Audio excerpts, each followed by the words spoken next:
Manchester United are not messing around in the transfer market, already signing Yuri Tielemans and Andre Santos for Michael Carrick's Manchester United.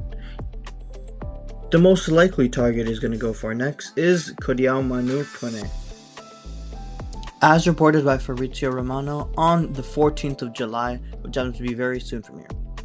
He's a talented midfielder who just played in the World Cup for France, playing over Adrien Rabiot and Aurélien Tchouameni, who has a knack for ball carrying and press resistance.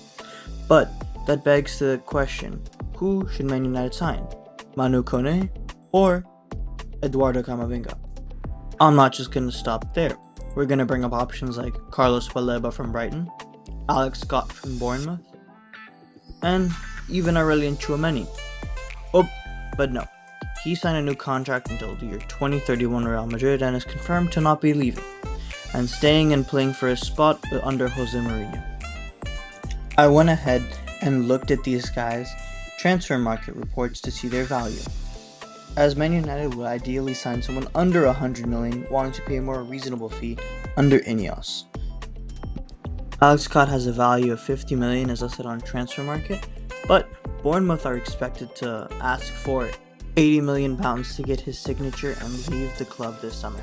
Now for Carlos Baleba, valued the highest out of the bunch at 55 million so far, is expected to be let go from the club if they get an offer for 70 plus million pounds at the minimum. Brighton would want it to reach closer in the 80 range. Moving to Camavinga, who was previously valued at 100 million in his peak, now valued at 50, but Real Madrid want 80 million euros or 68 million pounds for him to leave the club. Lastly, the most affordable option, Manu Kone, is rumored to have a fee of around 50 million pounds, which matches his valuation on the nose. I've attached each of the players per 90 player traits, ranking from worst to best in a blind way. So, here we go. First, I think you should try guessing who is who.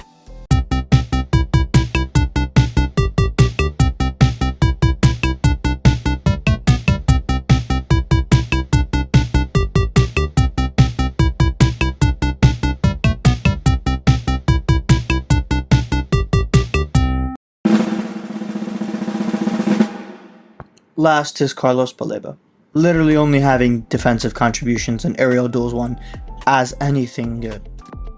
Then we have Manu Kone, being a bit more well-rounded, but being a lot better in the chances created and touches.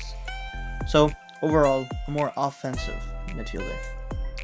Secondly, we have Eduardo Camavinga being insanely good at DEFCON and touches, being, I think, one of the most well-rounded midfielders we have, who can attack decently, get on the ball, and be insanely good defensively, which is what Man United are looking for in their third DM. The winner, of course, is Alex Scott, who very much isn't the most defensive midfielder, but oh my gosh, he can hold his own going up, and he can 100% hold his own going back.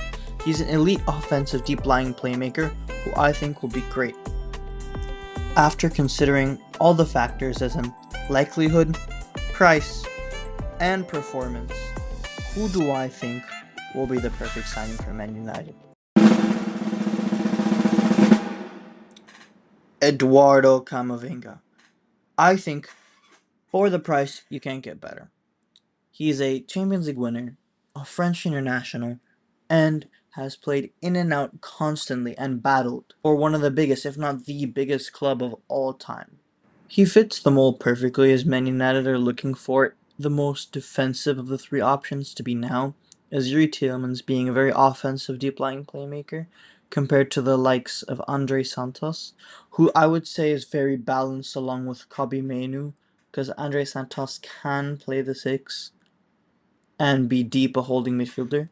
But if you look at ground coverage, stature, because Andre Santos is 5'9", 5'10", and familiarity of being a elite defensive midfielder in European and world football, my eyes go straight to Eduardo Camavinga, especially if you can get him for around 60 million. It'd be amazing, as Man United just got around 13, 14 million from the Mason Greenwood sell-on clause. So you can put 50 aside, put your summer spending to around 150 million, chilling. Bang. Alright, that'll be all for me, boys. Thank you very much, and as always, like and subscribe. Lil Rashido out.